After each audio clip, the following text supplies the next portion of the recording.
And I can see I'm invaded by a gorgeous lady on the other side of town. And if you're wondering, Doni, go to our Facebook page and our YouTube page. Oh, come on! Now you're going to see things. But without wasting any further time, I'm also not alone in studio.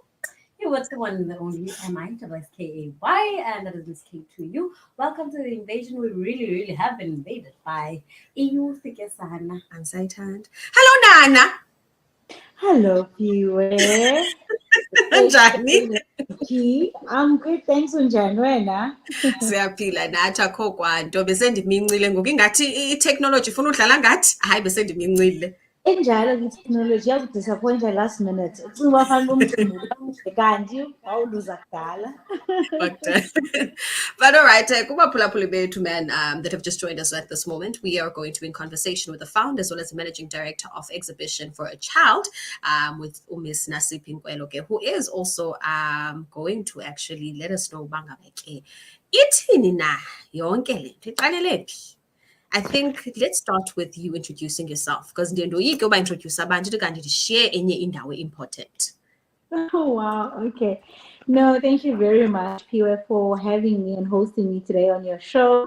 Also, greetings to your co-host and greetings to all the listeners at home. And yeah, like you said, Ikamalam NASIPHI, KWELO ifani. I am originally from Utsolo, and I am founder and the managing director for a non-profit organization called Exhibition for a Child.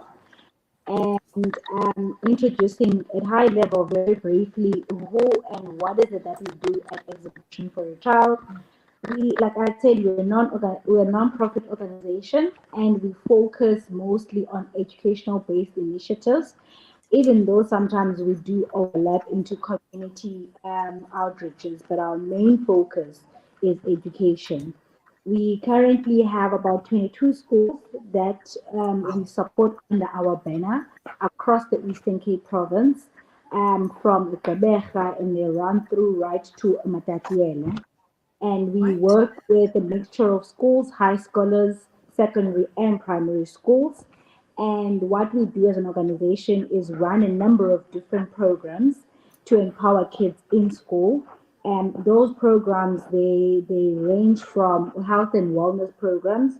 Under our health and wellness program, we focus on the mental health of the child, and also we focus on the physical wellness of the child. Physical wellness basically looks at the walk a child to school, school shoes, socks, uniform, be well presented, issues of hygiene in terms of sanitary towels for girls, cosmetics for guys, because we also just learned that, lack of hygiene and well presentation of a child does affect the overall results in school because they do result in things to bullying, they do result to low self-esteem. So it's one of the things that we focus on in our mental health.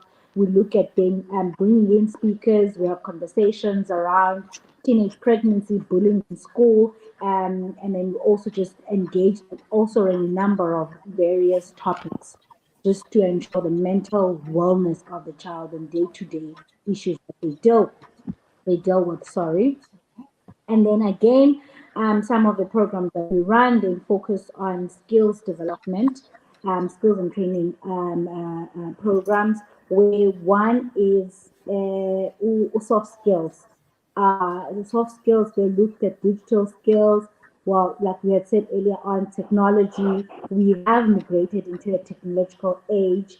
And do kids understand and grasp the concept of like moving into a technological era? So we equip them with technological skills, and we do basic entry level in terms of technology literacy, having an email address, how you navigate yourself around the search engine, and cyber security. We see bullying a lot.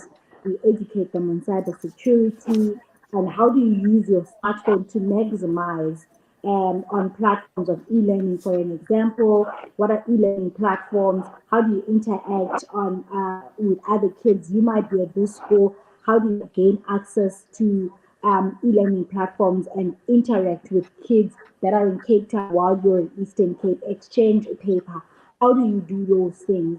So that's our soft skills training. We also have our entrepreneurial training where we then focus on financial literacy for kids, and then outside of financial literacy, we also look at agricultural skills and the way we equip and train kids to say, let's have a garden in school to assist with the already existing feeding scheme program, which contributes to the nutritional well-being and addition for the child.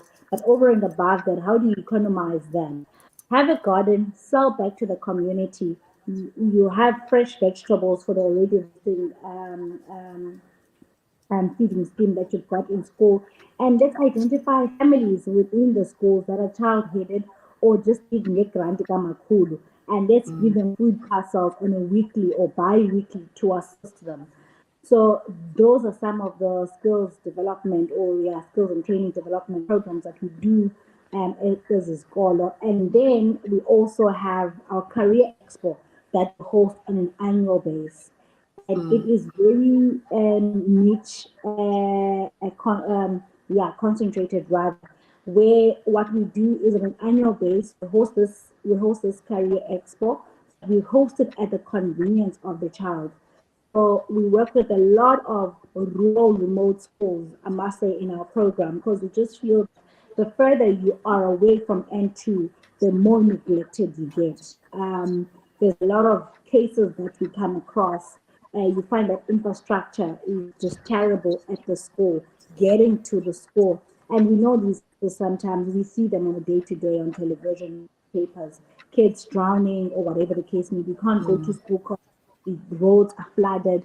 So we work with schools that are in the outskirts that are generally neglected. So when we host these career expos, we target those schools, but then we do try and add a dynamic where we bring the schools that will translate to more advantaged schools, and then we bring the disadvantaged schools on the same platform. They're all public schools. They all write the same paper, and then let's tackle Yes. issues you have and find solutions to the issues. So that's the career expo, and we just basically say, let's bring the resources to the kids and not say kids come to the resources, Come to the because resources. it gets lost in translation. Because you say, fine, come to the resources in East London at the ICC Convention Center, for an example, or come to Durban or Joburg. One, a child is excited by the fact that I'm out zone, they don't really learn, and they're in a space where they're not comfortable to articulate themselves. It's a mixture of a lot of things. I want to articulate myself because I'm not so fluent in English, that's just the reality of the matter. But there's all these other kids coming all from these fancy schools. They're more advantageous. They are more, articulate. They're more comfortable. They go into this shell, and you find that they don't maximize the platform and the opportunity. So we then say, let's bring resources and information to them in a platform that they're comfortable and they have other students that are like-minded, and let's tackle these issues and find solutions to them. So in a nutshell, that's who we are. I know that was a mouthful. That's who we are, and that's what we do as an organization, specifically focusing on education. But what we also learned is that it's one thing to empower the key stakeholder, which is the learner, while they're in school. And there are many other social and economic ills that they face post being at school. Where, again, like what you said, it could be a child-headed family. The only meal that they rely on is the meal that they get in school. It's cool. At home, the situation is not conducive for you to study. There's no electricity. There's no food. There's so much that is happening outside of school. So what we then as an organization do is overlap into the community and assist. Find these families, donate blankets, donate food parcels, donate seedlings to these families, have a garden. So that's over and above what we do to empower the communities that we come from, to empower the stakeholder. And then we also then say it's one thing to ensure that the child is tech savvy, but the teacher is not, because the teacher say, yeah, it's good what you're doing, but then you leave after 3 days of training. They come back to us, they're like, ma'am, and I don't know how to use this technology. Mm. So we then say, even though the key stakeholder, which is the learner, has been empowered, let us take it a step further. Look at teachers, families that they come from, the community that they come from. What can we do to further assist and ensure that the environment holistically it has been looked after, so that the entire value chain from home to school, going back home, and it is a balance in the Between. entire chain. So yeah, that's who we are, and that's what we do as an organization. For me, it's you, Shem. For me, it's you. From the moment you started till now, you're so passionate about it. Like, I'm here and I'm just like, you can just go on and on and on. Like, I feel as if yonke imibuzo yam yonke uyiphendulile. Miss K? Oh my Definitely, definitely. I I love that. think earlier It's on, really driven. I must say, I can go on for days. I really love what I'm doing. I think I have found a niche, and it's working out. It's really working Mm. out. Yeah. Miss K? yeah, as I was saying, Bana, I really, really love how you are so passionate and driven about the whole concept and idea of e-exhibition for a child foundation or kind of non-profit organization. I really, really love that. Many questions, and now in the process of you really like taking us through, but what is it about, and whatnot. Most of my questions were actually answered because I was looking at your aims and I'm like, oh, okay. One of the aims in Nina is almost you guys say, Bana, you want to you aim to have reduced e-dropout rate and Mm. promote high pass rate. And in the process of you explaining and taking us through, that was answered. Because I was wondering about how, Mm. Yes, how, how but you're achieving these yeah, objectives. Yeah. Yes. definitely. Yeah, no, definitely. Like I had said, specifically because we come across a lot of cases, that Mm. all at the end of the day they affect the overall pass rate, the learning experience for the child. Where it's you might take it very likely for you because it's just sanitary towels, they 20 rand. I've got 20 rand, or it's just a roll on, or boys really don't go to period, so it's not a big deal. But then Mm. boys have the same exact issues as girls, where I've got a problem. My armpits smell, my mouth smells, I don't moisturize, and it's sort of they have a withdrawal, symptom, low self-esteem, and at the end of the day, I am not performing to the maximum of my ability in class because bullied or my self-esteem has been lowered. So what do we do to boost the self-esteem so that the only thing as a child that you're supposed to be worrying about is passing your books? You shouldn't be worrying about how am I going to buy a bar of soap, how am I going to buy toothpaste or whatever the case may be, because it's something now that has become a stigma for me, and I get bullied about it in school. Or how am I going to get sanitary towels? Because now I had a case, for an example, at a school in Butterworth, where when we arrived to hand over sanitary towels, we were told actually three girls who had to be sent home because the school doesn't have the supply, and at home they don't have the means to uh, buy these sanitary towels. So for the next 3-4 days, they're not going to be coming to school until they're done with their periods. And now you find that on average, you're missing at least about 5 days of school as a girl. And that's like 5 days of learning. So you've got a lot of catching up to do, which can be very strenuous.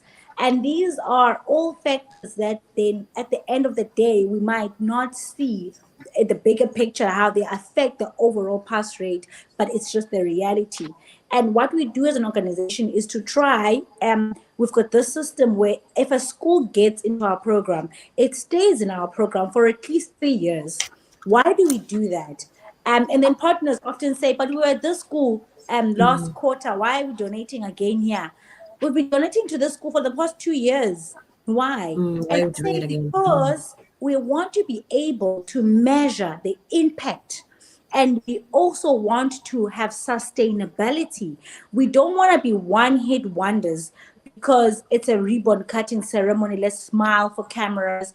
this has been done, and then we move on to the next best thing. We need to be able to sustain, measure growth, and see the impact that we've had over the past 3 years that we've been working with this group of kids. What have we achieved?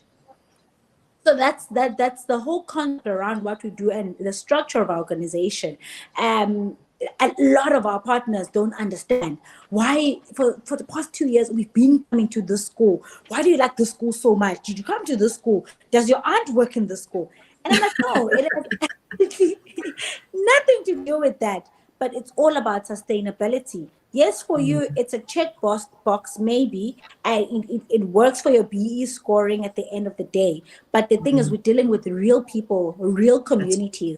And if you come once off and then you move on to the next best thing, you don't see the impact that you have, and we are impact driven, and you want to be able to see the results at the end of the day.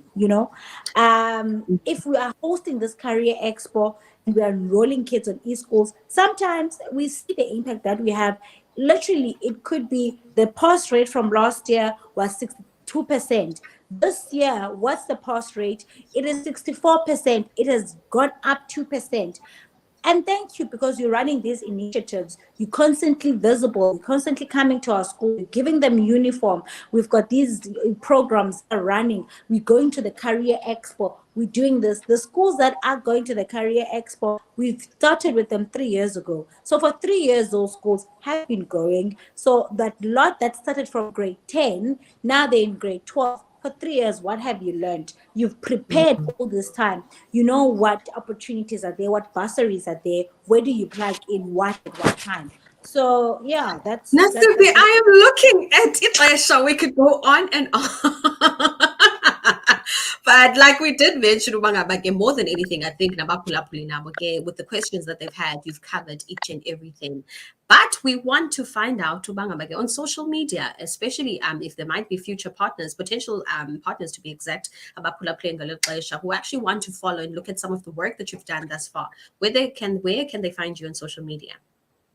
Thank you for that. We are visible on all social media platforms. So you can find us on Instagram. We are on Facebook. We are also on Twitter. And across all our social media platforms, it's Exhibition for a Child. So we are easily, accessible. And then over and above that, please do, if you are interested in being a partner, or because we also have a volunteering system, you want to volunteer, you want to do your hours with us, please do reach out. Email us at info@exhibitionforachild.co.za. Our contact details are also on our social media platforms.